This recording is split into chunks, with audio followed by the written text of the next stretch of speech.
రాజముద్ర చాలా విలువైంది. అందుకని దానియేలు విషయంలో కూడా దానియేలుని ఇరికించడానికి వీళ్ళంతా ప్లాన్ చేసి ముందు శాసనం మీద ఏమి వేయించారంటే రాజముద్ర వేయించారు. ఏపించి ఎందుకని ఏపించారు అంటే రాజముద్రను రాజు కూడా దాన్ని రద్దుపరచలేదు.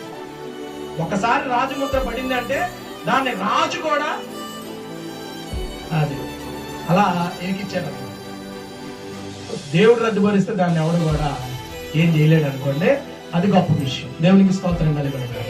చాలా సందర్భాల్లో అనేక మంది అధికారులు, నాయకులైనటువంటి వారు, ప్రభుత్వం కలిగినటువంటి వారు మనం ఏం చేస్తే అదే చట్టం, మనం ఏం చేస్తే అదే శాసనం, కనుక దీన్ని ఎవడు రద్దుపరచలేడని చాలా బెర్రబెగుతా ఉంటారు. కనుక దేవుడు ఒక వ్యక్తి ఉన్నాడు, జాగ్రత్త. దేవుడు కనుక రద్దుపరిస్తే నువ్వే రద్దు అయిపోతావు. ఇక నువ్వు రద్దు అయిపోయావు అనుకో, ఇక ఈ కూడా రద్దు అయిపోతావు.